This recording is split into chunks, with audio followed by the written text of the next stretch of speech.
Live action Marvel cinematic universe లోని thunder bolts team ని మనం మొదటిసారిగా ఈ ఫ్రైడేని రిలీజ్ అవబోయే థండర్ బోల్ట్స్ ఫిల్మ్ లోని చూడబోతున్నాం. అసలు ఈ థండర్ బోల్ట్స్ టీమ్ ఎవరు, కామిక్స్ లో ఈ టీమ్ ని ఏ విధంగా క్రియేట్ చేశారు, పర్పస్ ఏంటి, ఫిల్మ్ లో చూపించబోతున్న ఈ టీమ్ కి కామిక్ కి ఎలాంటి కనెక్షన్ చేంజెస్ ఉన్నాయి, ఈ ఫిల్మ్ లో చూడబోతున్న క్యారెక్టర్స్ ఇంతకు ముందు ఏ ఫిలిమ్స్ లో టీవీ షోస్ లో ఎపీర్ అయ్యాయి, ఇప్పుడు వాళ్ళ స్టోరీస్ కి ఈ ఫిల్మ్ కి ఎలాంటి కనెక్షన్ ఉండబోతుందనే దాని గురించి ఫిలిం చూసే ముందు మీకు ఒక గైడెన్స్ లాగా ఈ వీడియో పక్కాగా యూజ్ అవుతుంది. ఎందుకంటే మనం చూడబోతుంది కేవలం థండర్ బోల్ట్స్ ని మాత్రమే కాకుండా ఒక న్యూ డార్క్ ఎవెంజర్స్ లాంటి టీం అన్నమాట. లైవ్ యాక్షన్ ఎంసీయూ ప్రకారం అప్కమింగ్ ఎవెంజర్స్ క్రాస్ ఓవర్స్ లో కూడా వీళ్ళు బిగ్ ఈవెంట్ లోని ఉండబోతున్నారు. కాబట్టి 1997 లోని ద ఇంక్రెడిబుల్ హల్క్ ఇష్యూలోని ఈ థండర్ బోల్ట్స్ టీమ్ ని ఇంట్రొడ్యూస్ చేశారు మార్వెల్ కామిక్స్ నుండి. సూసైడ్ స్క్వాడ్ కి సిమిలర్ గా ఉండే ఈ టీం కంప్లీట్లీ యాంటీ హీరోస్ అనలేం గానీ టీమ్ అప్ అయ్యే టైం కి వీళ్ళు కంప్లీట్లీ విలన్స్ అనమాట. బ్యారన్ జీమో ఈ సూపర్ విలన్ టీమ్ ని ఫామ్ చేస్తాడనమాట. తను లీడర్ గా ఈ టీం ని కంట్రోల్ చేస్తాడు థండర్ బోల్ట్స్ ని. బ్యారన్ జీమో యొక్క పొటెన్షియల్ ని కామిక్స్ లో ఉండే రేంజ్ లో లైవ్ యాక్షన్ ఫిల్మ్స్ లో ఎంతవరకు వాడుకోలేదు. టీవీ షోస్ లో ప్రయత్నించారు. కామిక్ యాక్యురేట్ లుక్ ని కూడా ఆల్మోస్ట్ మ్యాచ్ చేయడానికి ప్రయత్నించారు. ఈ టీమ్ లీడర్ గా బ్యారన్ జీమోనే పెట్టుంటే కామిక్ ఫ్యాన్స్ కి మరి కాస్త ఎక్సైట్మెంట్ కూడా ఈ ఫిల్మ్ మీద పెరుగుండేది.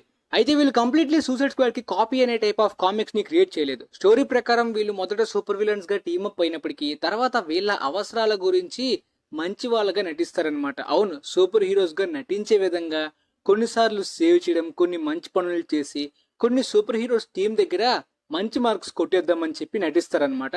షీల్డ్ లాంటి ఒక బిగ్ టీం దగ్గర నమ్మకాన్ని ఎర్న్ చేయడానికి వీళ్ళు చేసే చాలా పనులు వర్క్ అవుతాయి. ఆ విధంగా వీళ్ళు మంచి వాళ్ళుగా నటించి వాళ్ళ దగ్గర ఉన్న సీక్రెట్స్ ని ఒక హై బీడర్ కి ఎక్కువ డబ్బులకి అమ్మేద్దాం అనే ప్లాన్స్ వేస్తూ ఉంటారనమాట.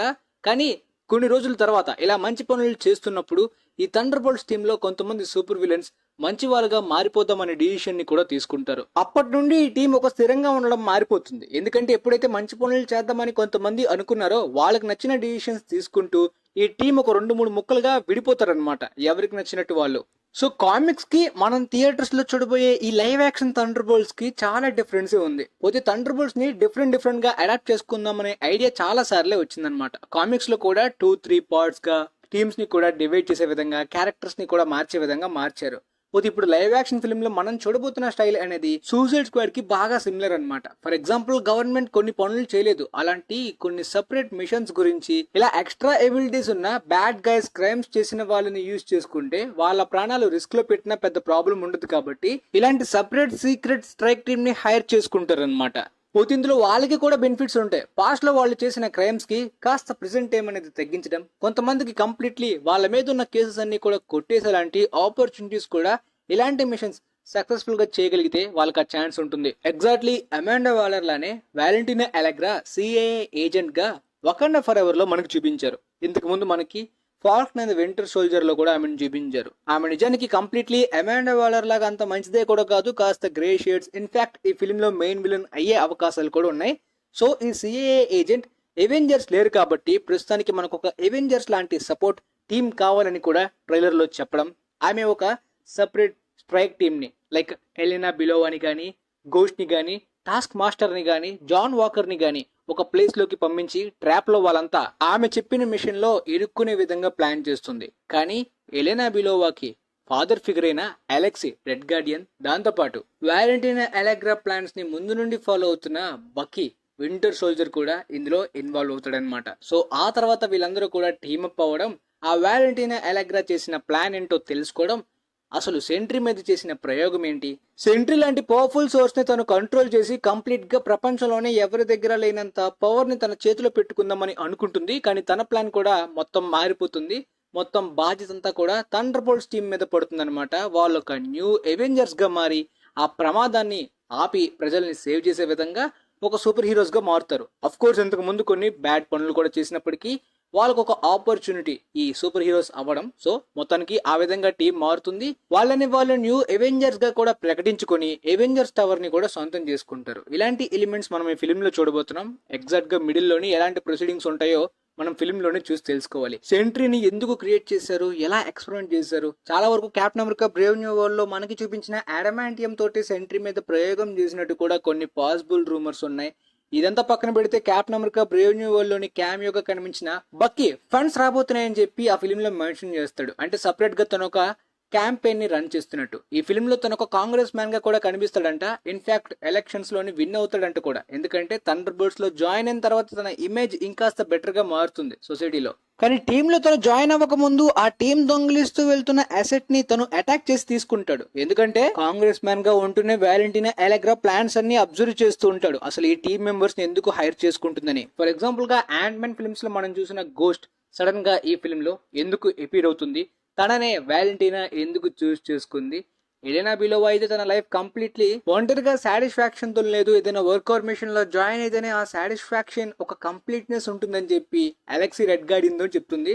రెడ్ గార్డియన్ ఒంటరిగా హ్యాపీగా తింటూ పడుకుంటూ గడిపేస్తాడు, రిటైర్మెంట్ తీసుకునే ఏజ్ కాబట్టి. యుఎస్ ఏజెంట్ జాన్ వాకర్ తన మీద పడిన మచ్చని ఎలా అయినా తొలగించుకుందామని చెప్పి క్యాప్టెన్ అమెరికా అవ్వాల్సిన వాడు ఆ పదవిని కోల్పోయి కంప్లీట్లీ సొసైటీలోని ఒక బ్లాక్ మార్క్ ని ఎర్న్ చేసుకున్నాడు. దాన్ని పోగొట్టడానికి ఏదైనా మంచి పని చేయడానికి కూడా తను ప్రయత్నిస్తాడు. ఆ విధంగా ఈ మిషన్ లో ఇన్వాల్వ్ అవుతాడు. టాస్క్ మాస్టర్ కూడా బ్లాక్ బిలో ఫిలిం లోని తను చేసిన రిగ్రెట్ అండ్ గిల్ట్ ఎప్పుడైతే తను కంప్లీట్లీ బ్రెయిన్ వాష్ నుండి బయటికి వస్తుందో మంచిగా మారడానికి ప్రయత్నిస్తుంది. తను కూడా ఈ మిషన్ లోని ఇరుక్కుంటుంది. సో క్యారెక్టర్స్ బట్టి ఎక్కువ కనెక్షన్ అనేది Black Widow film, Ant Man film, దాంతో పాటు Falcon and the Winter Soldier, Hawkeye web series, recent గా వచ్చిన Captain America Brave New World, వీటి కనెక్షన్ ఎక్కువగా ఉంటుంది. పోతే వీళ్ళందరూ కూడా ఆ ట్రాప్ లో ఇరుక్కున్న టైంలోనే సెంట్రీని, బాబ్ రెనాల్డ్స్, రాబర్ట్ రెనాల్డ్స్ ని కూడా మీట్ అవుతారు. ఎక్లైమ్డ్ యాక్టర్ స్టీవెన్ యూన్ నే 2023 టైంలోని సెంట్రీ క్యారెక్టర్ కి కాస్టింగ్ లోని మార్వెల్ వాళ్ళు తీసుకున్నారు. మీటింగ్ కూడా జరిగింది. కానీ ఆ టైంలో స్ట్రైక్స్ జరగడం వలన, షూటింగ్ అండ్ ప్రొడక్షన్ కంప్లీట్లీ ఆగిపోవడం వలన, తర్వాత ఆయన స్కెడ్యూల్లోని చేయడానికైతే టైం కుదరక ఆయన కంప్లీట్లీ డ్రాప్ అయిపోయారు. సో లూయిస్ పిల్మెన్ మొత్తానికి ఈ సెంట్రీ క్యారెక్టర్ లోని కనిపించబోతున్నాడు. ఈయన ఇంతకు ముందు టాప్ గన్ మ్యావరిక్ లో కూడా రీసెంట్ టైమ్స్ లో కనిపించాడు. మార్వెల్ లో హైపీరియన్, సెంట్రీ ఇలా చాలా క్యారెక్టర్స్ సూపర్ మ్యాన్ నుండి ఇన్స్పైర్ అయినవే.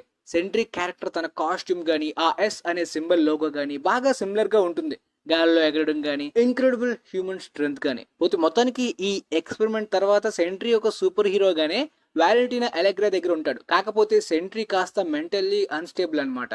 అందుకే సెంట్రీ సూపర్ హీరో కాదు, mostly anti hero. Destructive evil force అయిన వాయిడ్ లాంటి ఎంటిటీ నుండి సెంట్రీ వస్తాడు కాబట్టి తన పవర్స్ ఉంటాయి కాబట్టి సమ్ టైమ్స్ మ్యానిపులేట్ అయ్యి తను వాయిడ్ గా ఈవిల్ గా మారిపోతే కంప్లీట్లీ సూపర్ విలన్ అయిపోతాడు. ఎర్త్ ని, యూనివర్స్ ని డిస్ట్రాయ్ చేయగలిగేంత ఈవిల్ ఫోర్స్ గా మారిపోతాడు. ఆ నెగిటివ్ ఫోర్స్ కి తన ఒక కౌంటర్ ఫోర్స్ గానే ఉంటాడు సెంట్రీగా. కానీ ఎప్పుడైతే మ్యానిపులేట్ కి కంప్లీట్ గా ఆ డామినేషన్ అనేది వాయిడ్ సెంట్రీ చేస్తుందో ఈవిల్ గా మారిపోతాడు అనమాట. ఈవెన్ సెంట్రీని నార్మల్ గా చాలా మంది ఈజీగా విచెస్ కూడా మ్యానిపులేట్ చేసేయగలరు అనమాట. అంత వీక్ అంటే ఫిజికల్ గా చాలా స్ట్రాంగ్ గా కనిపిస్తాడు, బట్ మెంటల్ గా చాలా వీక్ గా మారిపోతాడు. మొన్న వచ్చిన ట్రైలర్ లో మనకి బాయ్స్ హోమ్ ల్యాండర్ వైబ్స్ కూడా వచ్చాయి. అంటే మొదట సూపర్ మ్యాన్ గా, సూపర్ హీరోగా, చాలా మంచివాడుగా, గాడ్ గా అవుతాడు. కానీ అంత పవర్స్, గాడ్ లాంటి పవర్ఫుల్ ఎబిలిటీస్ ఉన్నప్పుడు తను ఇంకొకరు చెప్పిన మాటలు ఎందుకు వినాలి, ఇంకొకరి ఆర్డర్స్ ఎందుకు ఫాలో అవ్వాలి? తను పెట్టే రూల్స్ తోటే చాలా మందిని రూల్ చేయొచ్చు కదా. ఆ టైప్ ఆఫ్ ఈవిల్ గా మారిపోయినట్టు ఆ న్యూ ట్రైలర్ లోని డైలాగ్స్ ఉన్నాయి. సో ఆ విధంగా వాయిడ్ సెంట్రీని ఓడించేది కూడా ఈ నార్మల్ సెంట్రీనే. స్ట్రాంగ్ ఇన్నర్ బ్యాటిల్ అయితే జరుగుతుంది. నార్మల్ గా ఈ thunder bolts team, suicide squad లాంటి టీం సూపర్ మ్యాన్ లాంటి పవర్ఫుల్ క్యారెక్టర్ ని ఓడించడం గానీ ఎదుర్కోవడం కష్టం కదా. బట్ వీళ్ళు మాక్సిమం ప్రయత్నిస్తారనమాట. చాలా పెద్ద బ్యాటిల్ తర్వాతనే సర్వైవ్ అవుతారనమాట. న్యూ అవెంజర్స్ గా సెంట్రీ కూడా వాళ్ళలో ఒకటిగా జాయిన్ అవుతాడు. కానీ మళ్ళీ సెంట్రీగా మారాలన్నా కూడా ప్రమాదం అన్నట్టు కూడా ఫీల్ అవుతాడు. సో ఈ టైప్ లో ఈ ఫిల్మ్ ని డిజైన్ చేయబోతున్నారు. మరి ప్రొసీడింగ్స్ గానీ, ఎగ్జిక్యూషన్ ఏ విధంగా ఉండబోతుందో చూడాలి. ఇంతవరకు ట్రైలర్స్ లోని మనకి రివీల్ చేసింది ఇదే. దాంతోపాటు వాలెంటీనా ఎలెగ్రా విలన్ గా ఎందుకు మారాలనుకుంటుంది, తన మోటివ్స్ ఏంటో కూడా మనం ఫిల్మ్ లోని చూసి తెలుసుకోవాలి. సెంట్రీని ఎందుకు తయారు చేసింది అనే దాని గురించి కూడా. ఇప్పుడు మాక్సిమం ఈ ఫిల్మ్ గురించి మీకైతే కంప్లీట్ గా ఒక గైడెన్స్ అర్థమైపోయి ఉంటుంది. ట్రైలర్స్ బట్టి గానీ, క్యారెక్టర్స్ బట్టి గానీ, కామిక్స్ లో వాళ్ళు ఎలా ఉండేవాళ్ళు, ఇప్పుడు లైవ్ యాక్షన్ ఫిల్మ్స్ లో మనం వాళ్ళని ఏ విధంగా చూడబోతున్నాం, ఈ ఫిల్మ్ యొక్క మోటివ్ గానీ, స్టైల్ గానీ ఏ విధంగా ఉండబోతుంది, ప్రొడక్షన్ లోని కాస్టింగ్ లో వచ్చిన చేంజెస్ గురించి, వీళ్ళని న్యూ అవెంజర్స్ గా ఎలా మార్చబోతున్నారు, అప్కమింగ్ క్రాస్ ఓవర్ లో ఎలా ఉండబోతున్నారు అనే దాని గురించి, తర్వాత ఈ ఫిల్మ్ యొక్క బడ్జెట్ గురించి, శాలరీస్ గురించి, బ్రేక్ ఈవెన్ గురించి, ఫస్ట్ రివ్యూస్ గురించి కూడా తర్వాత సపరేట్ వీడియో చేస్తా. ప్రస్తుతానికైతే ఈ ఇన్ఫర్మేషన్ మీకు క్లారిటీగా అర్థమైంది అనుకుంటున్నాను. వీలైతే ఈ వీడియో మీ ఫ్రెండ్స్ లో ఎవరైనా డౌట్స్ ఉన్న వాళ్ళకి కూడా షేర్ చేయండి. మూవీస్ మీద మేబీ పక్కాగా వాళ్ళకి కూడా యూజ్ అవ్వచ్చు. And thanks for watching guys.